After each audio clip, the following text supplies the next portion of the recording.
Good morning, students. In the previous lecture, we have discussed about the basic concepts related with the electrolytic conductance. We seen what is electrolyte, what are ions, what is ionic conductance. Then we seen what is resistance, what is specific resistance, specific conductance, and finally the concept applicable for solutions is equivalent conductance that we have seen in the previous lecture. Now let us see the measurement of conductance, how the conductance is measured. Today we are having advanced equipments which can measure directly the conductance of a solution. But in the older days, such equipments were not available. Electronics मध्ये जोपर्यंत क्रांती व्हायची होती, semiconductors आले नव्हते, त्यावेळेस वेगळ्या method वापरल्या जायच्या. एनालॉग वगैरे अशा मेथड्स, असे इक्विपमेंट्स त्याच्यामध्ये वापरले जायचे. आता इलेक्ट्रॉनिक्स मध्ये जेव्हा क्रांती झाली, सेमीकंडक्टर्स, ट्रान्झिस्टर्स जेव्हापासून आले, तेव्हापासून इलेक्ट्रॉनिकचा स्पीड खूपच वाढलेला आहे आणि इलेक्ट्रॉनिक वेगवेगळे इन्स्ट्रुमेंट सुद्धा आता अवेलेबल आहेत की ज्याच्याने आपण डायरेक्टली कंडक्टन्स मोजू शकतो. That machine is conductivity meter which is available in our laboratory also. Okay, but in the older days such conductivity meter was not available. Rather, a manual potentiometer was available. And some other analog equipments were there. Ammeter to measure the current, okay, voltmeter to measure the voltages. Such equipments were available, and that time measurement of the conductance was a challenge.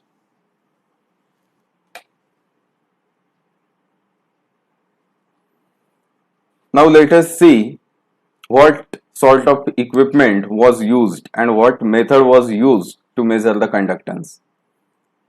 That time it was not possible to directly measure the conductance, and therefore the researchers, they used to measure resistance at first by using Wheatstone bridge method, and after obtaining the value of that resistance, they took reciprocal to get the value of conductance. So now let us see the Wheatstone bridge method for measurement of conductance.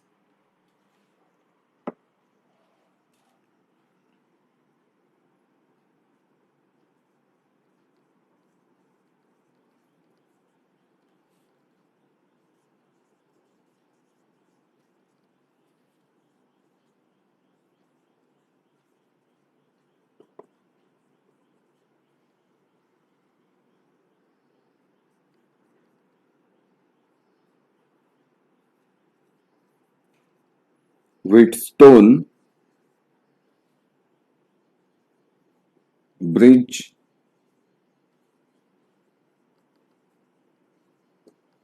method. So in the Wheatstone bridge method,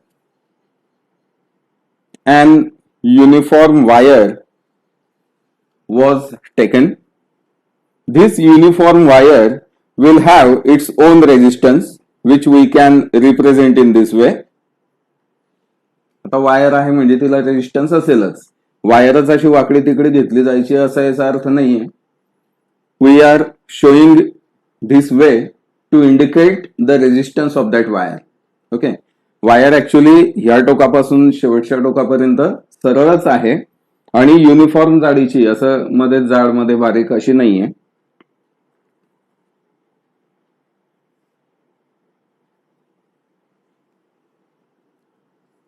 This is first end of the wire A, another end is B for our convenience.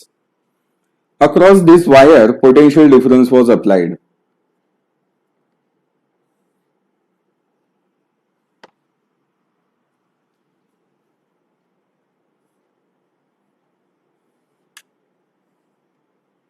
Potential difference apply केला. Wire ही आहे आणि या वायरच्या across आपण इथे sale बसवला. सेलमुळे तिथे potential difference apply झाला. सेलचे व्होल्टेज असतात वेगवेगळे. So here we are applying the voltage, means EMF. Now a bridge is developed across this wire.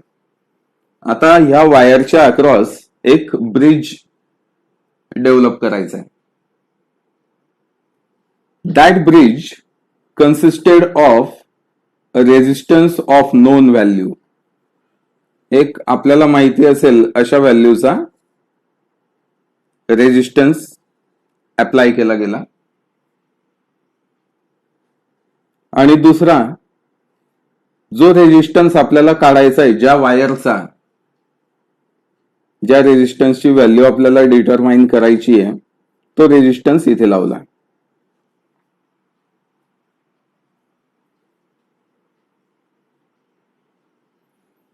Suppose this known resistance is resistance RS.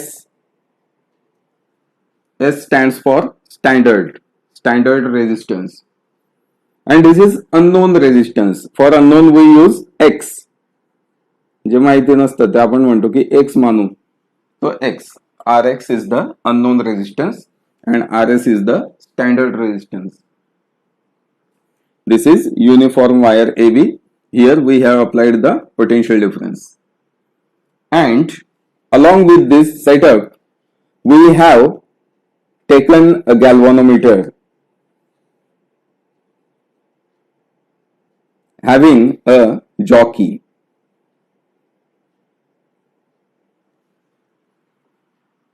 गॅल्व्हॅनोमीटर आपण घेतला आणि त्या गॅल्व्हॅनोमीटरचं जे एंड होतं ते व्हेरिएबल आपण ठेवलं.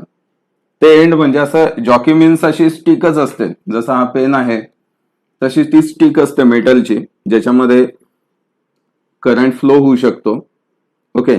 आणि तिचं टोक जे असतं ते टोक आपण या वायरवरती कुठेही सरकवू शकतो, है ना.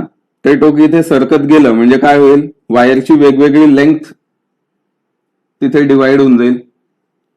त्याप्रमाणे करंट जो आहे तो डिवाइड होईल आणि गॅल्व्हॅनोमीटर वरती आपल्याला डिफ्लेक्शन त्याप्रमाणे दिसेल.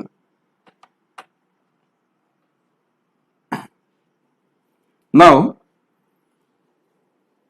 Current I is flowing through this wire.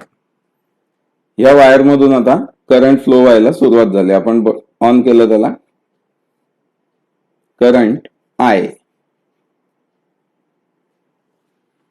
has now started flowing through this system. Current असा आला, या इथपर्यंत आला. At point B the current will get divided. करंटचा काही भाग इकडे जाईल आणि काही भाग इकडे जाईल. Suppose on that side current following is shown by I1.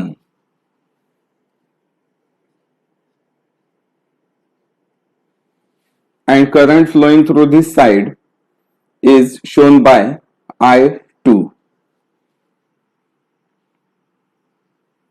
Now this current I1 will flow through this standard resistance and then through this unknown resistance. Current I2 will flow through this wire. This wire is now connected with this galvanometer with the help of jockey, and as we move this jockey on this wire, the resistance will go on changing. समजा jockey आपण या बाजूला सरकवलेली असली तर काय होईल, वायरचा इकडे कमी लांबी वायरची त्याच्या कॉन्टॅक्ट मध्ये येईल. सर्किट असं पूर्ण करण्यामध्ये वायरची कमी लांबी येईल, इकडची जास्त लांबी असेल. कमी लांबी आली म्हणजे रेजिस्टन्स कमी झाला, जास्त लांबी आली म्हणजे रेजिस्टन्स जास्त झाला. Okay. So in this way we can vary the resistance by moving the jockey over this wire.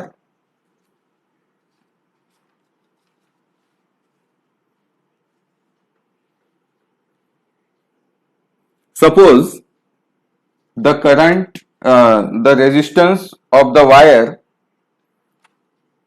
on this side is R1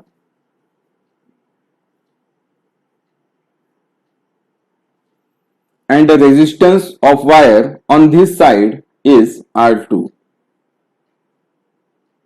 आता हे R1 आणि R2 जे आहे ते व्हॅरी होतील जसजसं आपण जॉकी इकडे सरकवली म्हणजे R2 कमी होईल कारण वायरची कमी लांबी तिथे कन्सिडर केली जाईल. R1 वाढेल जर जॉकी तिकडे सरकवली तर आणि जॉकी जर आपण इकडे सरकवायला लागलो what will happen the length will decrease and R1 will also decrease. R2 will increase. So in this way, depending on the length of wire, the resistance will go on varying. पण हा vary होतोय का? नाही. हा standard आपण जसा आहे तसाच घेतलाय. हा सुद्धा व्हॅरी होत नाहीये. Unknown resistance. Okay. Only R1 and R2 is varying. या दोघांमध्येच बदल होतोय. आता आपण काय करणार आहे जॉकीला आपण असं सेट करायचंय की इथे डिफ्लेक्शनच आपल्याला दिसायला नको गॅल्व्हॅनोमीटरवर कारण करंट जो फ्लो होणार आहे तो याच्यातून असा फ्लो होत जाईल तसा इथूनही फ्लो होत जाईल. ओके जर इनकमिंग करंट जास्त असेल तर गॅल्व्हॅनोमीटर एका बाजूला डिफ्लेक्शन दाखवेल ह्या बाजूने येणारा जास्त झाला तर विरुद्ध दिशेला आपल्याला डिफ्लेक्शन दिसेल. बट ऍट सर्टन पॉइंट पण जॉकी जसजशी आपण मूव्ह करू एका विशिष्ट पॉइंटला काय होईल the current flowing through this side will be exactly balanced by the current flowing through this side and galvanometer will not show any deflection at that point. That point of no deflection is called as null point or null deflection point. डिफ्लेक्शनच दिसणार नाही कारण आपण काय करतोय resistance vary करतोय. Resistance vary झाला म्हणजे त्यातून फ्लो होणारा करंट जो आहे तो सुद्धा व्हॅरी होऊन जाईल आणि आपल्याला गॅल्व्हॅनोमीटर वरती एका विशिष्ट पॉइंटला डिफ्लेक्शनच दिसणार नाही. So that point is null point. So at this null point RSI1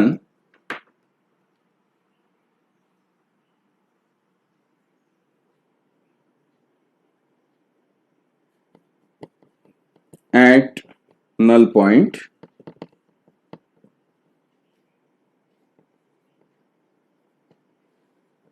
RSI1 is equal to R2 I2.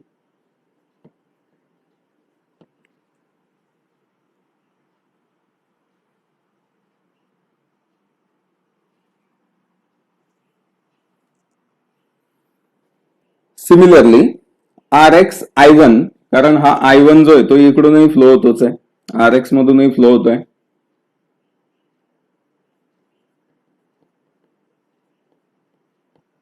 Is equal to R1 I2.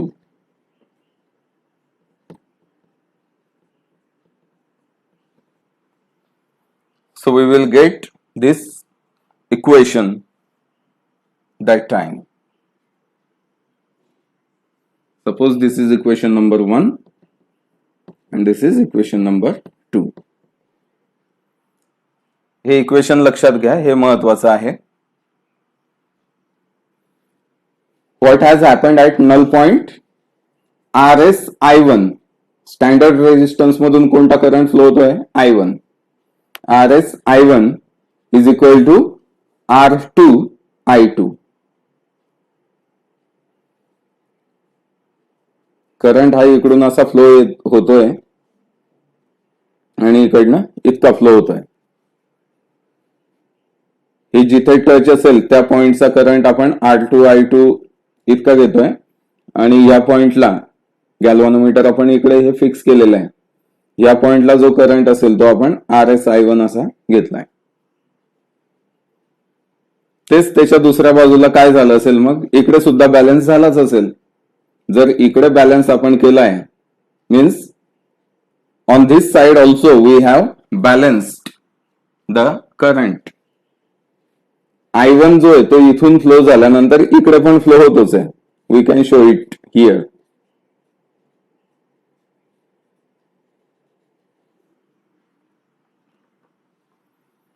So on this side Rx I1 is equal to R1 I2. I2 इकडनं flow होतोय. So we get these two equations. Now divide equation 2 by equation 1.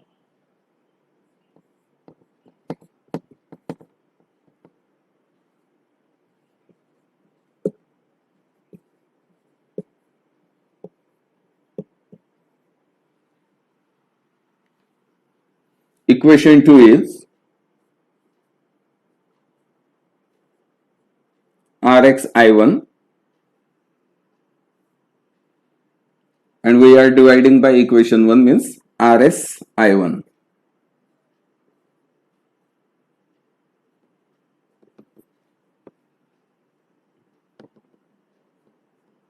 That is equal to R2 I2 divided by R1 I2.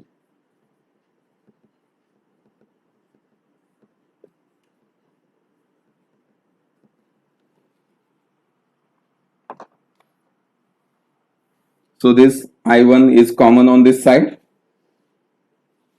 and I2 is common on this side. So now there remains Rx upon Rs is equal to R2 upon R1. We can rearrange the equation for Rx and we will have Rx is equal to Rs multiplied by R2 upon R1.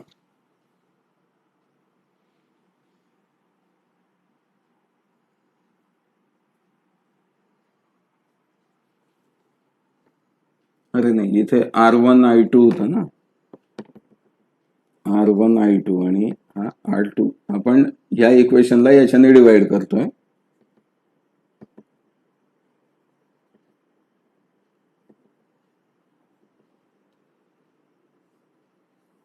We have now obtained this equation. Rx is equal to Rs multiplied by R1 upon R2. We know the value of Rs. Standard resistance आहे जो आपणच घेतलेला होता. किती ओहमचा घ्यायचा ते आपणच ठरवलेलं होतं, त्यामुळे Rs आपल्याला माहिती आहे. R1 आणि R2 जे आहे ते आपण याची लेंथ मोजणार, वायरची लेंथ मोजायची आणि त्या लेंथ नुसार R1 R2 च्या व्हॅल्यूज तिथे लिहायच्या. So we know Rs, R1 and R2. By solving the equation, we can get the value of this unknown resistance. Unknown resistance ची व्हॅल्यू आपल्याला त्याच्याने मिळेल. This is Wheatstone bridge method. एकदा वाचा हे इक्वेशन लक्षात घ्या. काय झालं, करंट कुठून कुठे गेला, नल डिफ्लेक्शन कसा झाला ते बघा.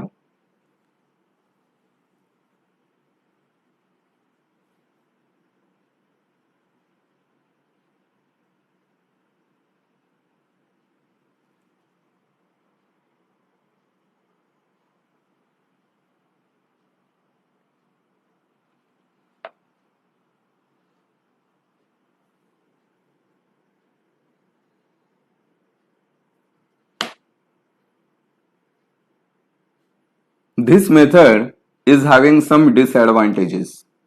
आता ही मेथड होती, आता जुन्या काळी थोडस त्यावेळेच्या इक्विपमेंटच्या अवेलेबिलिटीनुसार त्यांनी ते केलेलं आहे. ओके, पण ही जी मेथड आहे ही मेथड सॉलिड्स करता ऍप्लिकेबल आहे.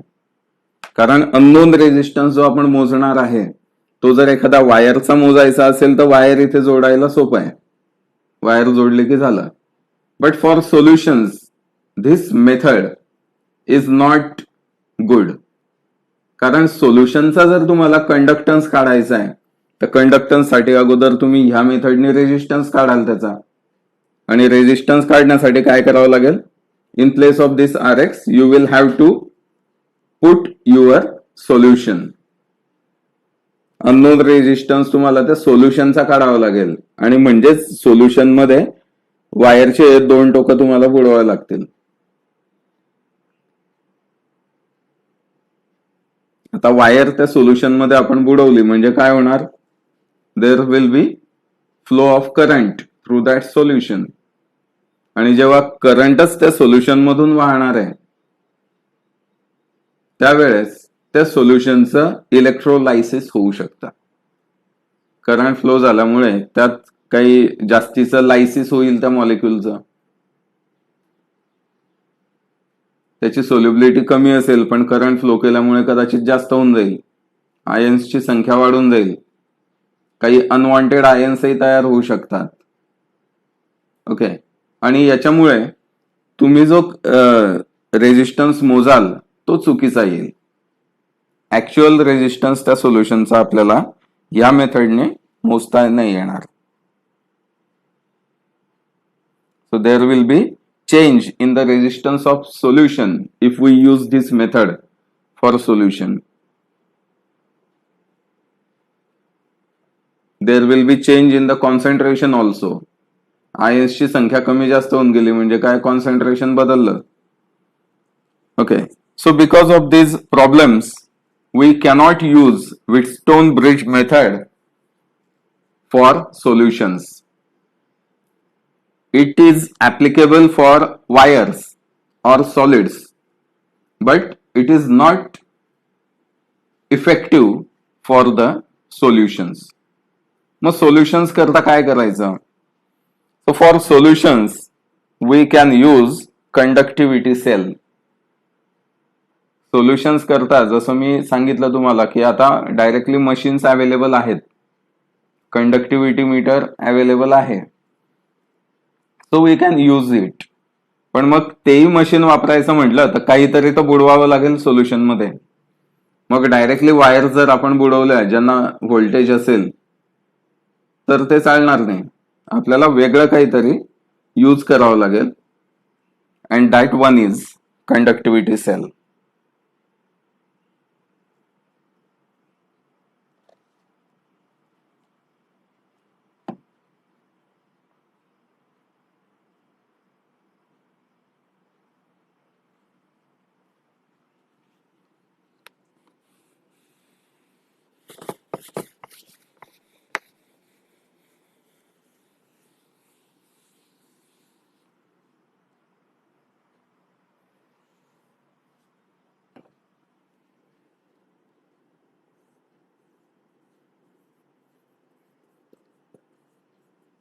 Conductivity cell.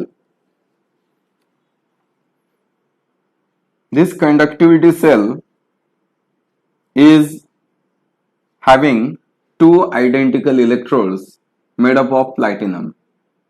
Conductivity cell म्हणजे याच्यामध्ये बेसिकली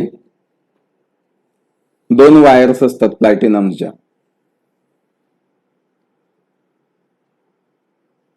त्यांच्या ह्या टोकाला अशा प्लेट्स असतात प्लॅटिनमच्याच.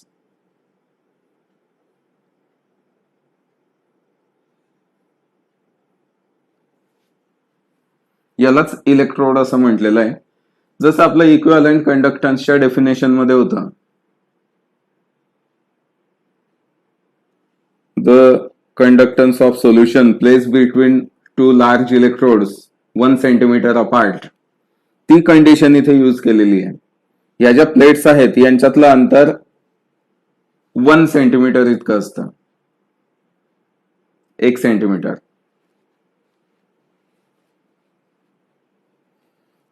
आता ह्या ज्या दोन वायर्स आहेत यानंतर एकत्र करून दिल्या जातात त्या एकाच सिंगल वायर मधून आणि नंतर त्यांना दोन टोकं इथे काढले जातात.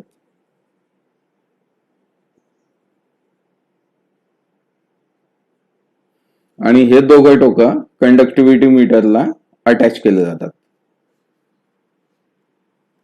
आता ह्या ज्या दोन वायर आहे ह्या अशा ओपन सोडलेल्या नसतात. These are placed in a plastic jacket. एका प्लास्टिकच्या जॅकेटमध्ये हे सगळं एनकॅप्सुलेट केलेलं असतं.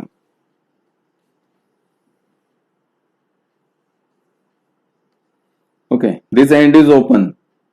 ही साईड ओपन असते आणि थोडस सोल्युशन याच्यापर्यंत इझिली पोहोचावं म्हणून इथेही होल्स असतात केलेले.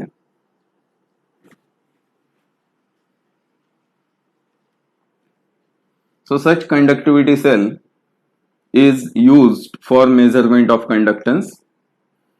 कंडक्टिव्हिटी सेल मध्ये या प्लॅटिनम प्लेट्स ज्या यूज केलेल्या आहेत, या प्लॅटिनम प्लेटचा जो सरफेस सोल्युशनच्या कॉन्टॅक्टमध्ये येतो, जर आपण ऍसिडचा कंडक्टन्स मोजला, अल्कलीजचा कंडक्टन्स मोजला, so this platinum can get corroded by contact with that acid or alkali. प्लॅटिनमही खराब होऊन जाईल, काही दिवसांनी कमी कमी वितळत जाईल आणि फायनली तो सेलच खराब होऊन जाईल. To avoid this platinum plate is coated with platinum black. या प्लॅटिनम प्लेटचा जो सरफेस आहे तो प्लॅटिनम ब्लॅकने कोट केला जातो. एक जी बाजू त्याची आहे, समजा बाहेरची बाजू, ही बाहेरची बाजू असं कन्सिडर करा, बाहेरची बाजू प्लास्टिकनेच कोट केलेली असते, तिकडची बाजू ही प्लास्टिकने कोट केली आहे, पण इंटरनल साइड जी आहे, जी सोल्युशनच्या कॉन्टॅक्ट मध्ये येणार आहे, that side is coated with platinum black and solution comes in contact of this surface. Because of this platinum black, platinum does not get corroded. It is protected. So this conductivity cell is used for measurement of conductance. आता याच्यामध्ये current जो flow होत असतो, कारण conductivity metre सोबत आपण याला जोडणार आहे, काही ना काही पोटेन्शियल इथे पण लागेल. Okay, but it is not harmful potential. हे फार कमी असतं. जसं मोबाईल चार्जरचा आपल्याला शॉक बसत नाही, व्होल्टेज त्याच्यातून येणारे जे आहेत ते कमी असतात. ओके, आणि त्याचा शॉकही लागत नाही.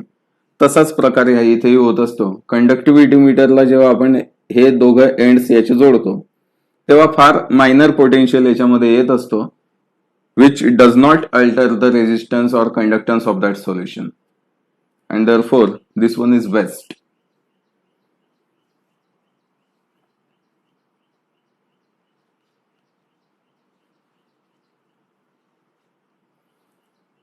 आता सेल कॉन्स्टंट जे बनवले जातात, कंडक्टिव्हिटी सेल जे बनवले जातात, याच्यात प्लॅटिनम प्लेट मध्ये अंतर आहे काही ना काही. या प्लॅटिनम प्लेटचा एरिया सुद्धा आहे, तो प्रत्येक याचा अगदीच सेम असेल, एक्झॅक्टली सेम असेल असं काही नाही. It may vary. जरी कंपनीतून मशीनमध्ये ते बनत आहे तरी सुद्धा त्याच्यामध्ये थोडंसं व्हॅरिएशन होऊ शकतं, यांच्यातलं अंतर थोडंसं कमी जास्त होऊ शकतं. आणि त्याच्यामुळे जर एकाच सोल्युशनचा कंडक्टन्स आपण वेगवेगळ्या कंडक्टिव्हिटी सेलने मोजला, समजा दुकानातून तुम्ही 2 कंडक्टिव्हिटी सेल विकत आणले, मशीनला अगोदर एक कंडक्टिव्हिटी सेल तुम्ही जोडला आणि त्या सोल्युशनचा कंडक्टन्स मोजला, त्यानंतर तो सेल काढून ठेवला, दुसरा सेल तिथे बसवला आणि कंडक्टन्स मोजला. दोघं कंडक्टन्स तुमचे एक्झॅक्टली सेम येणार नाहीत, थोडासा त्यांच्यामध्ये व्हेरिएशन होऊ शकतं. कारण कंडक्टिव्हिटी सेल मधल्या ह्या प्लेट्स ज्या आहे यांचा सरफेस एरिया आणि या दोघांमधलं डिस्टन्स हे थोडंसं व्हॅरी होऊ शकतं. जरी कंपनी मेड असेल तरी सुद्धा थोडंसं व्हॅरिएशन याच्यामध्ये होऊ शकतं. And that's why we need to measure the cell constant of a conductivity cell. त्यामुळे कंडक्टिव्हिटी सेलचा सेल कॉन्स्टंट आपण मोजला पाहिजे, जो प्रत्येक कंडक्टिव्हिटी सेलसाठी वेगवेगळा येऊ शकतो. सेमही येऊ शकतं असं काही नाही, पण तो योगायोग असतो. आपण असं गॅरंटी नाही देऊ शकत की यांचा सेमच येईल म्हणून. So let us see what is cell constant. साइडला लिहू तिकडे.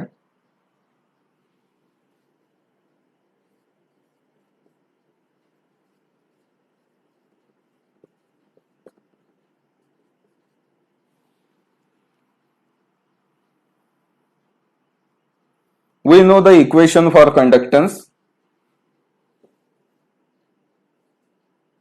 L is equal to Ls A upon L. आपण मागच्या लेक्चरला हे इक्वेशन बघितलेलं आहे. Conductance is equal to specific conductance, Ls म्हणजे specific conductance, multiplied by area divided by length.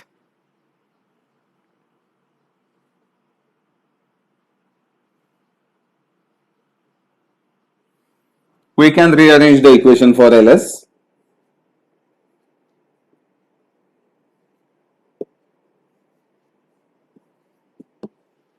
Equation rearrange केलं, Ls असाच इकडे राहू दिला, A अपॉन L ह्या बाजूला पाठवला. इकडे येताना जो डिनॉमिनेटर आहे तो न्यूमरेटर बनला, जो न्यूमरेटर आहे तो डिनॉमिनेटर बनला. Ls is equal to L multiplied by small l divided by A. So this ratio L upon A आपण जे बघितलं होतं ते वायर्स करता बघितलं होतं की length of wire divided by area of cross section of that wire. ठीक आहे. आता इथे आपण कंडक्टिव्हिटी सेल यूज करतोय. प्रत्येक कंडक्टिव्हिटी सेल जो आहे त्याच्यातलं हे अंतर काही ना काही असेल ज्याला आपण स्मॉल एल म्हणू,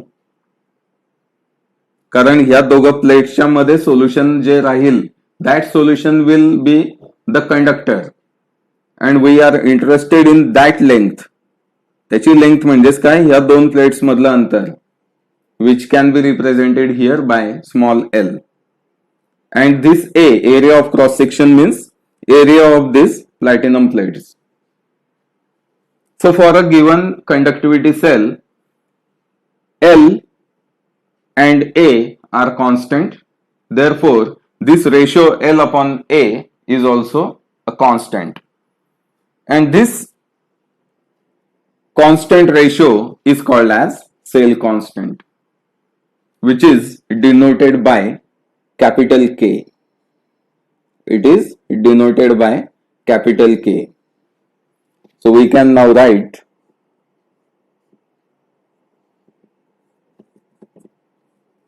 cell constant K is equal to small l divided by A.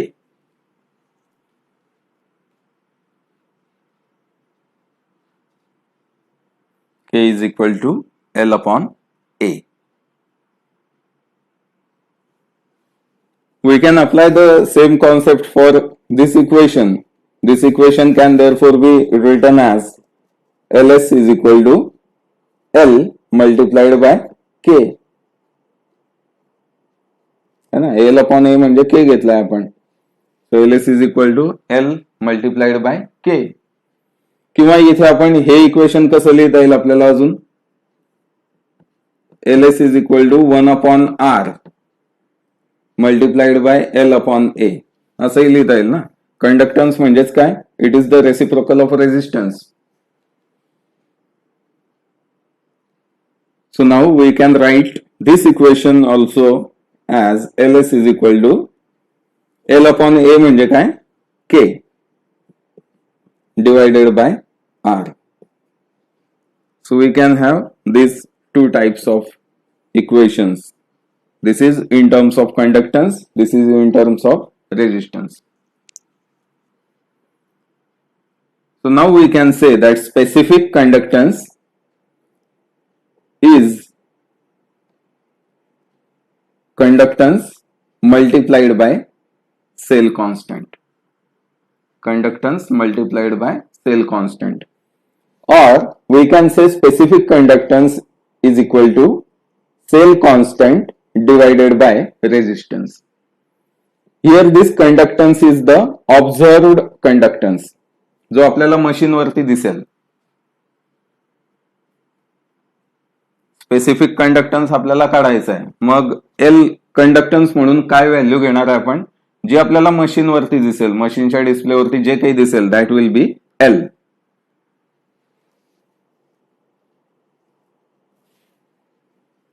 And here R is the resistance जो आपण ऑब्झर्व करू. जर आपण इन केस आता तर कंडक्टिव्हिटी मीटर आल्यापासून रेजिस्टन्स कोणी काढतच नाही, त्याची गरजच पडत नाही. पण जर थोडस जुनं आपण काही विचार केला, ज्यावेळेस कंडक्टिव्हिटी मीटर अवेलेबल नव्हते, तिथे आपण रेजिस्टन्सचा विचार करू शकतो. So LS is equal to K upon R. Now we can rearrange these equations for cell constant. Cell constant साठी पण हे इक्वेशन आपल्याला रिअरेंज करताच येतील. समजा हे इक्वेशन केलं तर काय होईल, K is equal to LS upon L.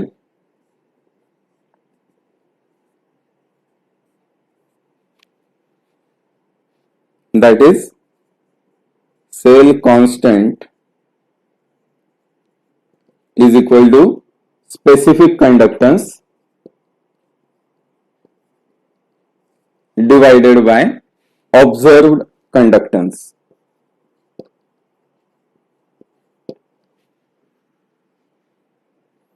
We can rearrange this equation.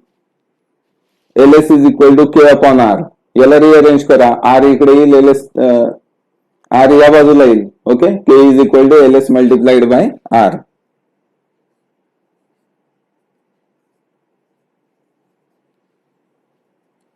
म्हणजेच काय, cell constant is equal to specific conductance multiplied by observed resistance.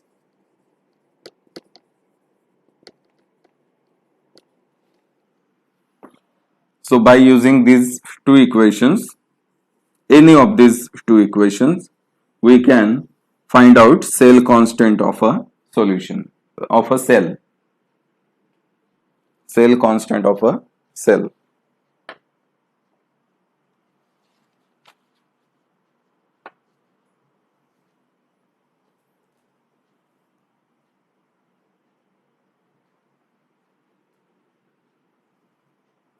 मग आता सेल कॉन्स्टंट काढायसाठी काय काय लागतंय आपल्याला, स्पेसिफिक कंडक्टन्स आणि ऑब्झर्व्ड कंडक्टन्स, किंवा स्पेसिफिक कंडक्टन्स आणि ऑब्झर्व्ड रेजिस्टन्स.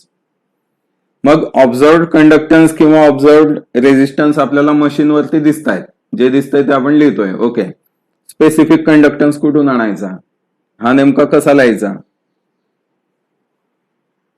आता सोल्युशन जर तुम्ही डायरेक्टली एखादं सोल्युशन घेतलं तर त्याचा स्पेसिफिक कंडक्टन्स तुम्हाला माहिती असेल असं काही नाही. त्यामुळे सेल कॉन्स्टंट काढण्यासाठी असं सोल्युशन अगोदर वापरलं जातं. सेल कॉन्स्टंट हा स्पेशली मोजला जातो. स्पेशली सेल कॉन्स्टंट मोजण्यासाठी स्पेशल सोल्युशन घेतलं जातं, and that solution is potassium chloride solution, KCl solution. KCl solution जे आहे त्या KClचा वेगवेगळ्या टेम्परेचरला असलेला स्पेसिफिक कंडक्टन्स पुस्तकामध्येच अवेलेबल असतो. त्याचा एक टेबलच आपल्याला अवेलेबल असतो, त्यामुळे तो आपल्याला काढायची गरज नसते. डायरेक्टली त्या टेबल मधून उचलायचा आणि इथे लिहायचा. So we use standard potassium chloride solution. आणि हे जे KCl सोल्युशन आहे हे आपण वेगवेगळ्या कॉन्सन्ट्रेशनचं वापरू शकतो. Generally 0.02 normal KCl solution is used. Generally 0.02 नॉर्मलचं KCl सोल्युशन वापरलं जातं for the measurement of cell constant of a conductivity cell. त्यामुळे बरेचसे एक्सपेरिमेंट जे आपण लॅबमध्ये करतो, जे तुमच्या सिलेबसमध्ये सुद्धा आहेत, त्या एक्सपेरिमेंटमध्ये 2 पार्ट्स असतात. एक म्हणजे determination of the cell constant आणि सेकंड पार्ट असतो डिटर्मिनेशन ऑफ कंडक्टन्स. आणि नंतर मग कॅल्क्युलेशन करत आपण त्याच्यावरून स्पेसिफिक कंडक्टन्स काढतो त्या गिवन सोल्युशनचा. इक्विव्हॅलेंट कंडक्टन्स आपण फायनली काढतो. त्याच्यावरून आपल्याला मग डिसोसिएशन कॉन्स्टंट काढता येत असतो. तो पुढचा पार्ट जो आहे तो कॅल्क्युलेशनचा असतो. प्रॅक्टिकली आपण 2 पार्ट करत असतो. एक म्हणजे determination of cell constant by using 0.02 normal KCl solution, आणि second part measurement of the conductance. जेही सोल्युशन आपल्याला दिलं असेल त्याच्यात आपण फक्त कंडक्टिव्हिटी सेल बुडवत जातो आणि डिस्प्लेवर जे काही दिसेल ते नोट डाऊन करत जातो. So the cell constant of a conductivity cell is measured by using standard potassium chloride solution.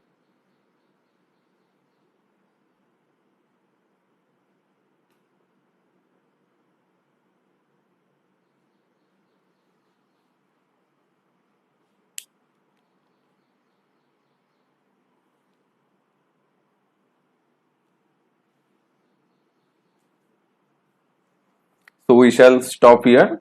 In the previous lecture, we will discuss some examples based on these formulae. Thank you.